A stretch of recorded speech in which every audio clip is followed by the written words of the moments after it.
hunts the biggest of all game, public enemies who try to destroy our America.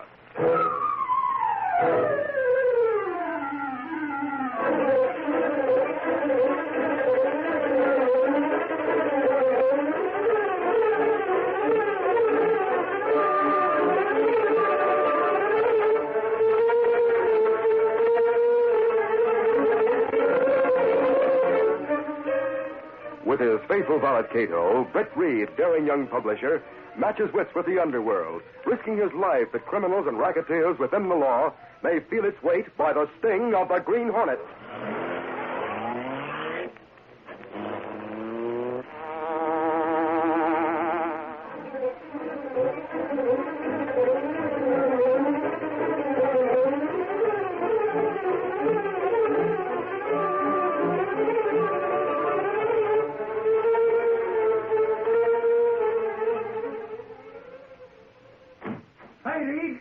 Britt Reid, young publisher of the Daily Sentinel, looked up as Michael Axford entered his office. Well, Axford, how did you make out at Norman Maywood's office?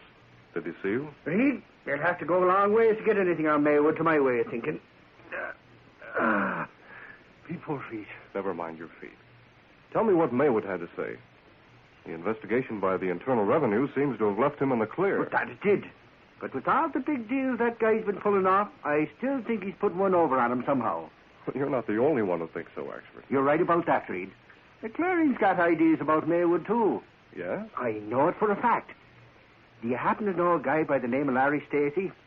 The name's familiar. Well, Stacy was a reporter for the Clarion. A good one, too. I understood about 3 weeks ago he quit and left town. Well, what's that got to do with Maywood? I want to know what you found Hold out. your horses, Reid. I'm coming to that. You see, I went to Maywood's office to get an interview. When I got there, I had to talk first to a girl who was sitting in the outer office. I'm sure Mr. Maywood won't see you. But if you care to, you may speak to his confidential secretary, Mr. Stacy Lawrence. Okay. Then let me talk to Mr. Lawrence. Go right through that door over there, sir. Sure, thanks. The girl out there told me... Suffering snakes, Larry Stacy. What are you doing in here? The name is Stacy Lawrence, and I'm confidential secretary to Mr. Norman Maywood. Say, now, I don't get it. Sit down, Mike, and take a load off those big, flat feet of yours. What is this, anyhow? Sure, it must be some kind of a gag or something. Nope, no gag. I'm out for the same thing you are. Only little Larry Stacy uses his brains to get a story. For the past 3 weeks, I've been Maywood's right-hand man. What made you think you could be a secretary after being a newspaper reporter? What's that about being a newspaper reporter, Mr. Lawrence? Oh, Mr. Maywood, this is Mr. Axford, a reporter from the Daily Sentinel. I was just telling him that it wouldn't be possible for you to see him. Quite right, Mr. Lawrence. Get rid of him and then come into my office. Yes, sir, I'll be in shortly. Mr. Axford is just leaving. Hey, what do you mean by saying I'm leaving? Well, better run along, Mike. Mr. Maywood just doesn't like reporters. Oh, is that so now? Well, maybe if I was to tell Maywood that you No, take it easy, Mike. Look, I talked myself into this job temporarily and with a few recommendations the boss got for me, see? Yeah, but now, wait a minute. I stand a good chance of getting a lot of dope on Maywood in a job like this, and I don't want you to spoil it for me. Huh. Why should I stand by and let you get a beat for the Clarion if there is anything wrong about Maywood? It's every man for himself, says I. Sure, but listen. If I do find out anything, I'll let you in on the dope. And the Sentinel will have it as well as the Clarion. Get it? Well, I ain't one to stand by and see the Daily Sentinel scoop by the Clarion. Oh, stop being a dope. I'll get in touch with you before I give the story to my paper, see? Then we can both get the story in at the same time. It's our big chance to get the goods on Maywood if he is holding out in the Treasury Department. T-men. What do you say, Mike? Well, okay, Larry. But if you double-cross me, so help me, I'll tell... Oh, now, Mike, you know me better than that. Haven't I always been a good pal when it came to sharing a story? Haven't I? It seems to me I can remember when you pulled a fast one on me and you didn't... There you go. Acting like a big heel over something that's past and gone. Why, we ace reporters have to work together these days, Mike. Times have changed. The world is moving. All right. You needn't go making a speech about it. I'll keep me mouth shut on condition that you let me in on the dope you uncover about Maywood. Sure, Mike, sure. You can count on your old pal, Larry Stacy. Now, you run along. I have to go in and talk to the boss. I'll get in touch with you just as soon as I learn something. Oh, we newspaper men have to work together these days, Mike. didn't get an interview with Maywood, I did get to make a deal with Stacy. Larry Stacy must be smart. I hope he keeps his promise about getting in touch with you. Do you really expect him to? Oh, sure. Him and me are pals now, Reed. Maybe so. But don't sit by and wait for Stacy to break the case, Axford. Go over and talk to the ex-Mrs. Maywood, Norman Maywood's divorced wife. She lives at the Big Crest Apartments. Sure, I'll do that. But I don't see what she can tell us that she hasn't already said, Reed. She's the one who sicked the Internal Revenue men on Maywood in the first place. I know. But she might say something that she hasn't said before. Interview her anyway. Okay, if you say so, Reed. I'll go right on over there now. Keep me posted, Axford. That I will, Reed. So long.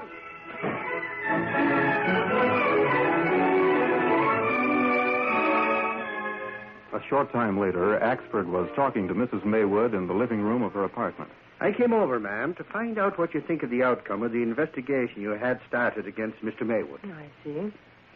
Well, several weeks ago, I stated that I believed my former husband was holding out war profit funds to evade tax payments. Frankly, in spite of the fact that his books and accounts seem to cover otherwise, I still think as I did before. Sure, but you haven't any proof. And just thinking don't mean anything, Mrs. Maywood. Perhaps not, but Norman Maywood is a very smart man. Mama, Nurse says I can't take Pandy with me to the park, and I want to. Peggy, how many times must I tell you not to come in here when Mother's talking to someone? Say, now, little girl, that's sure a great big teddy bear you got in your arms. Almost as big as yourself, that it is. This isn't a teddy bear, mister. It's a panda. Oh, so that's what it is, isn't it? Uh-huh. My daddy sent it to me. Can I take Pandy with me, Mama? Can I? Say, may I, darling? Well, may I then? Yes, take it with you, child. Now run along, Mother's busy. I'll tell Nurse she said I can take Pandy with me. Goodbye, mister. Goodbye, little girl. Sure, now she's a pretty little thing. And cute, too. Lugging that great big panda thing in her arms like that. Can't get it away from her. It's the first toy Norman Maywood sent her since our divorce. Sent it to her about a month ago, right out of a clear blue sky. Is that so? Yes. I've been puzzled ever since, wondering whatever put the idea into his head. Never seemed to have much affection for little Peggy. Sure, now, and that's too bad. Such a nice little thing she is, too. Money is all he thinks about. And I'll never stop believing that he has plenty of that hidden away somewhere. Well, I'm afraid there's nothing more I can say, Mr. Axford. I really must bring this interview to a close. I have another appointment. Oh, sure. Well, thank you, ma'am. It was nice of you to see me. And I'll be getting back to the Sentinel now. Thanks again. Not at all. Good afternoon, Mr. Axford.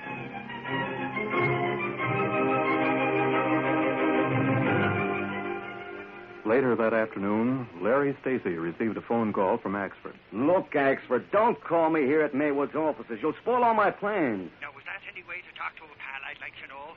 I just called to ask if I know. Have I found out anything yet? Listen, Mike, you were here only a few hours ago, and I told you then that I'd... Okay, Sherlock. If you don't want to cooperate, then maybe I won't tell you a thing or two I might have found out this afternoon. Oh, don't hand me that, Mike. You've probably been warming a chair in the press room at Cops headquarters. I will tell you this much, though. I went with Maywood to the bank a while ago.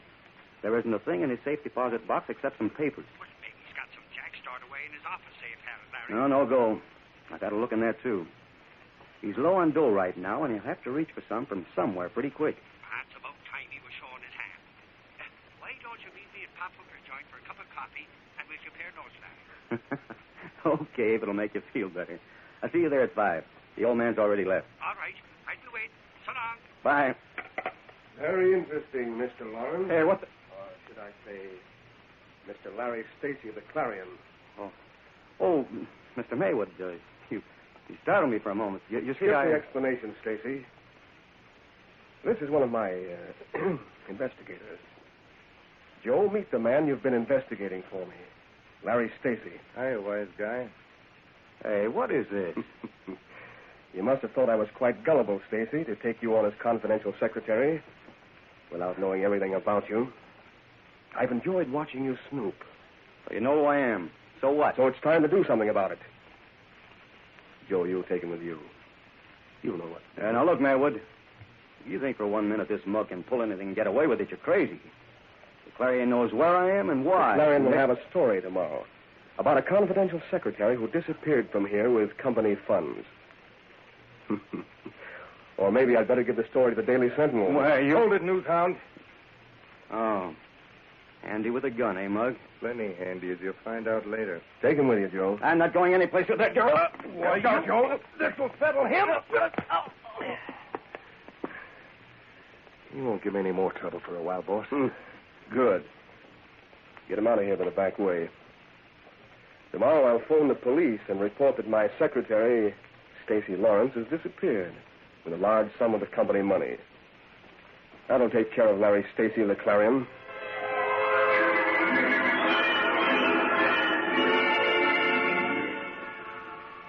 Early the following afternoon, Britt Reid was busy in his office going over the mail with his secretary, Lenore Case. You can answer this one, Miss Case. Explain why I can't keep the date. All right, Mr. Reid. Axford was raving last night because some friend of his stood him up on a date. Somebody named Stacy. Stacy's a Clarion reporter. I warned Axford not to count on friendship to get a story. Stacy will scoop the Sentinel if it's possible. Reid, I just come from Cops headquarters. Something's happened. Oh, calm yourself, Axford, before you break a blood vessel. Casey, there's plenty to get excited about. That there is. What's happened? Well, now, I'll tell you, Reid. This morning I was down at Cops headquarters. I was talking to Sarge when the phone rang. Police headquarters, Sergeant Burke speaking. Who? Mr. Norman Maywood, you say? Maywood, is it? What's he got in you? Shut up, Axford. Sorry, Mr. Maywood. Now, what were you saying? He went off with a lot of company money, eh? What's his name? I see. I'll have someone come right over. Goodbye. What do you want, Sarge? None of your business, Axford. I got to see the inspector right away. Well, hold on a minute, Sarge. I got a reason for asking what that guy was calling for. Cross me heart. If you'll only What's your tell reason? Maywood's the guy the Internal Revenue men were investigating on a tip-off that he was evading tax payments on a lot of dough. Don't be a nitwit. Do you think I'm on the force and don't know these things? But look, Sarge, we think Maywood's hid a lot of dough away, see? So as to have it tax-free. You know how the rackets he got his fingers in and all. Tell me what he said. Okay, I'll tell you. Maywood says his confidential secretary, a guy by the name of Stacy Lawrence, beat it with a lot of company dough, and he... Hey, where are you going? Something snakes. I gotta tell Reid about that right away. See you later. Axford, come back here and tell me what you know. Of all the ungrateful lugs I ever met, you're the one. So I rushed right out and came over to tell you about it, Reid. So what? Hold on, Miss Case. Axford, do you mean... What I mean is that the guy Stacy Lawrence that Maywood reported missing is Larry Stacy, the Clarion reporter who was trying to get evidence against Maywood.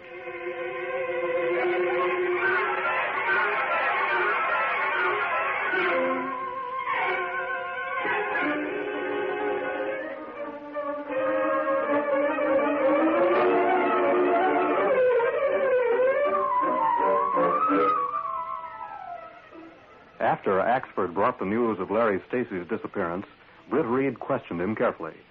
Axford told about his visit to Mrs. Maywood's apartment. Dusk had fallen when Britt left the office and went to his apartment where Kato, his faithful Filipino valet, was waiting. The two men discussed the events leading up to Stacy's disappearance.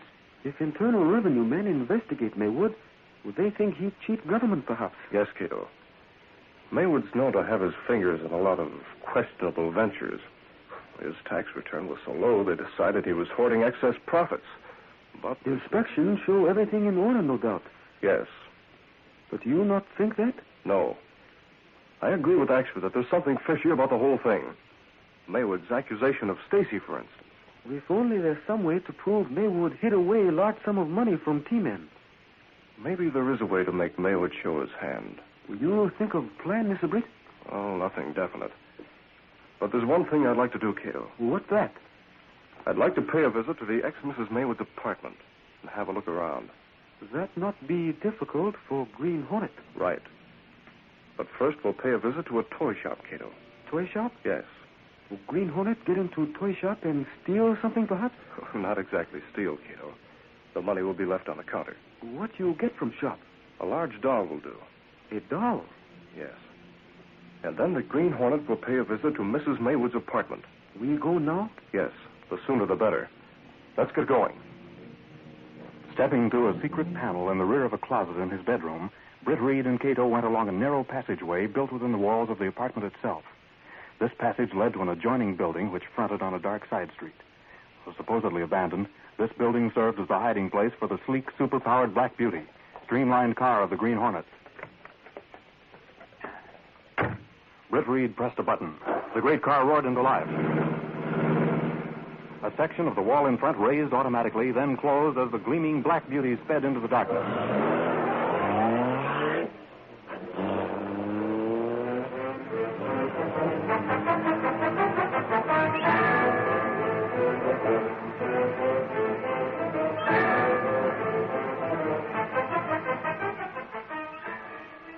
Stopping in the rear of a darkened toy shop, Britt Reid left Kato and the Black Beauty and disappeared into the shadows. In a short time, he reappeared and entered the car. You get doll, Mr. Britt? Yes, Kato. Nice big one, too. Now I won't feel bad about taking a panda from a little girl. What do you expect to do with a panda? If things work out, Kato, it should be the means of bringing Maywood to court. Step on it. Drive to the Big Trust Apartments.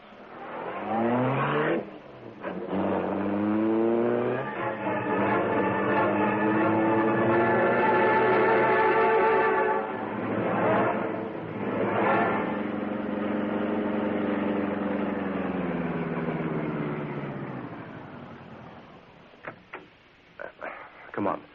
The Black Beauty will be safe here in the dark alley. How you expect to get to little girl? I questioned Axford enough so as to get a general idea where the nursery is located. The apartment's on the first floor, so he shouldn't have much trouble. You come with me. Moving silently to the side of the building, the two men moved along under the windows of the Maywood apartment until they reached those that were unlighted. The girl's in bed by this time. I'm reasonably sure she's in the room just above us. You wait here while I go through the window. Yes, sir. With almost effortless movements, Britt Reid pulled himself up, and with the aid of a long, thin steel instrument, soon disengaged the window catch. Then he raised the window and pulled himself over the sill. Here's flashlight. Also doll. Right. The little girl's in bed across the room from me, and she has the panda beside her. Wait there.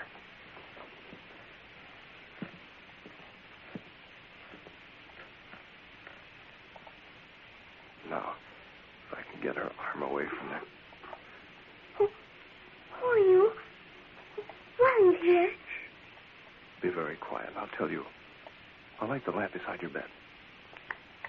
There. What's your name? Peggy. What's yours? Are you a robber? Oh, not exactly. Look here, Peggy. See what I brought? Oh, what a pretty doll. May I have it? I'll give it to you if you let me have that panda. I don't want to give Panda to you. Did Mama say you could come here? No. I came just to see you, Peggy. Why do you have that black thing in your face? And why is that bug on it? I'm just playing a game with you, Peggy. You're not afraid, are you? Should I be? No, of course not. Here, take the doll. But I don't want you to take Penny away. Is this real hair?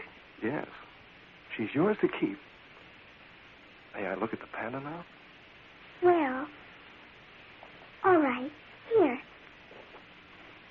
Yeah, just as I thought. I'll bet. What are you saying?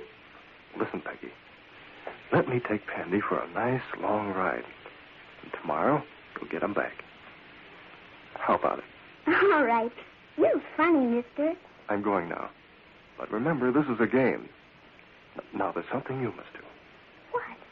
Well, when I leave through the window, I want you to call for your mother real loud. Tell her the Green Hornet was here. Will you do that? Uh-huh. What's the Green Hornet, mister? You ask your mother. She'll tell you. Now, don't forget. Call your mother and tell her what I told you. That the Green Hornet was here and took your panda. All right. Goodbye now. I'm leaving. Goodbye, mister. Take care of Penny.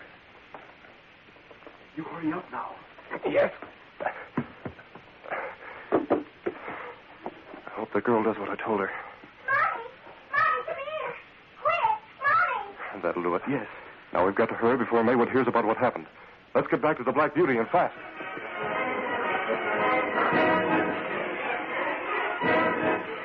A short time later, Britt Reid and Kato sat in the Black Beauty just outside the stately residence of Norman Maywood. Soon they saw the headlights of a car coming down the driveway from the house. You see lights? Car coming out now, Mr. Britt. That's sure to be Maywood, Kato. What make you think he'd drive to place where reporter is?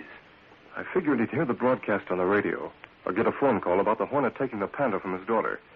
He'd go out to contact the reporter to find out if he had arranged for the Hornet to steal the toy.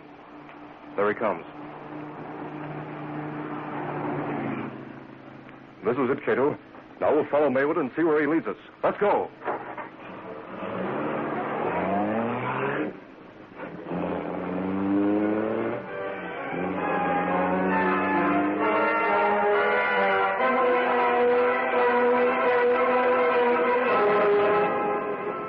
Half an hour later, Maywood stood over the trussed-up figure of Larry Stacy as he lay on a cot in the back room of an old farmhouse. Stacy, I want to know just what sort of a deal you made with the Green Hornet. Where was he supposed to meet you with that Panda? I don't know what you're talking about, big boy, so cut out the shouting. Want me to work on him, boss? I'll get the information from him, Joe. I've got to get that Panda back. What's all this Panda business anyway? As if you didn't know. I don't know how you found out about it, but I do know you made a deal with the Hornet to steal it from my little daughter. You bore me, loudmouth. Go away and let me rest in peace, will you? You'll rest in peace when Joe gets through with you. Now, if you want to make it easy for yourself, you will tell me where to contact that crook you paid to get that toy Panda. Okay. Maybe I will tell you that. Do I get out of here if I do? Well, yes. Yes, of course. Now, where was he to meet you and deliver the Panda? Right in back of the Clarion building. 10 o'clock tonight. Okay, now untie me. Thanks for the information. Now, Joe, you know what to do with them. Sure. First, I suck 'em like this. Oh! Then I take my rod and don't move, bugger. The Green Hornet. Hey, what the... Well, you brought the Panda. Now we can make a deal. I'll pay double whatever Stacy offered you, Hornet. No deal, sucker. You can take this. No.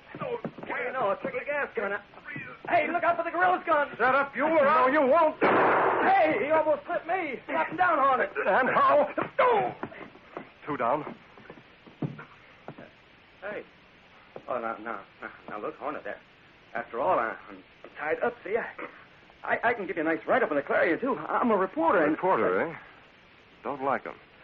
You can have a bit of this, too. Oh, don't be a heel. Let me go.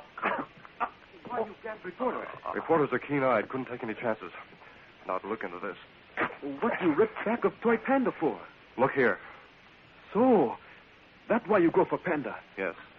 I'll leave this here with a little note. Did you phone the police? Yes, sir. From nearby gas station. They be coming. We hurry. Yes, we... There they come now. Let's go on fast.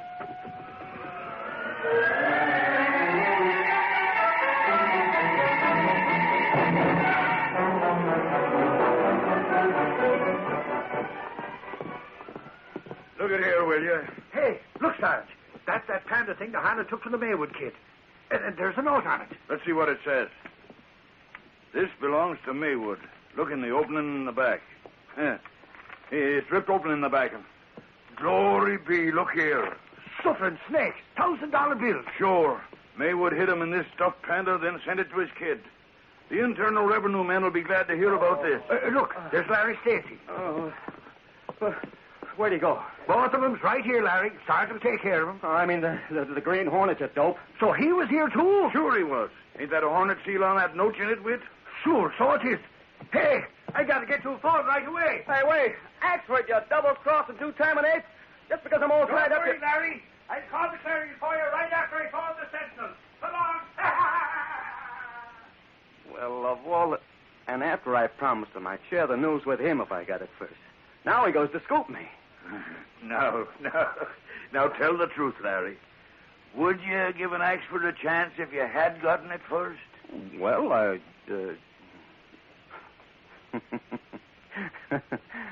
you win, Sarge. Friendship ends when it comes to getting in the news first. Oh, well, I can write a feature article on my personal meeting with the Green Hornet. And I'm not kidding. There's one guy who's really got what it takes. And how.